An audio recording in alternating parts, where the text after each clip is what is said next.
privileged drunk, my husband declared, deciding that from now on we would keep strictly separate budgets. I accepted, already sure he'd soon come to regret it. On Sunday, as per usual, my in-laws arrived for lunch. But when my mother-in-law stepped into the kitchen, she shrieked so loudly that even the neighbors rushed out of their homes. Can you imagine the gut-wrenching betrayal? To stand in your own home, having poured your heart into a meal, only for your husband to coldly declare your entire life, everything you are, is at his expense. That's how my world shattered. What happens when the woman everyone takes for granted finally decides to charge for her worth? You won't believe what happened next. My name's Marianne, and I want to tell you something that completely changed my life. That Friday night, after spending hours preparing a 3-course dinner for my husband Leonard's parents, he looked at me with that calculated calm of his and dropped a bombshell.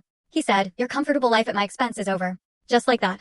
Those were his exact words, spoken in the same living room we bought, thanks to the money I inherited from my grandmother, Grandma Teresa.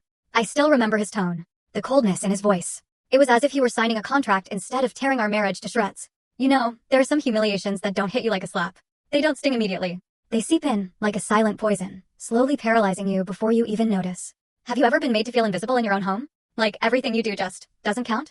It's a devastating feeling. And the worst part is you get used to it, little by little, until one day, you just explode. Believe me, you won't want to miss what happens when a woman finally gets tired of tolerating everything and decides to start charging for what she does. It all started right after his parents, Veronica and Mr. Charles Bennett, left. Every other Friday, they'd visit. But visit really meant I spent at least 6 hours cooking, cleaning, arranging flowers, making sure every corner of the house was spotless. All just so Veronica could perform her usual inspection and deliver one of her passive-aggressive remarks about my little graphic design hobby. She loved to say it was nice that I had something to keep me busy, as if my job wasn't real work. That evening, the conversation turned to how we'd managed to buy such a beautiful house in the suburbs outside New York City. Leonard, chest puffed out with pride, talked about his hard work, his vision, how he'd invested wisely. He conveniently omitted that most of the down payment had come directly from my inheritance.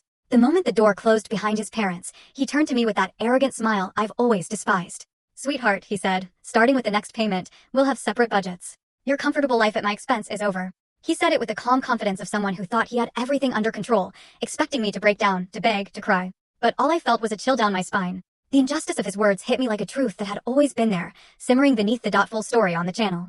Link below. Click now and watch what happened next.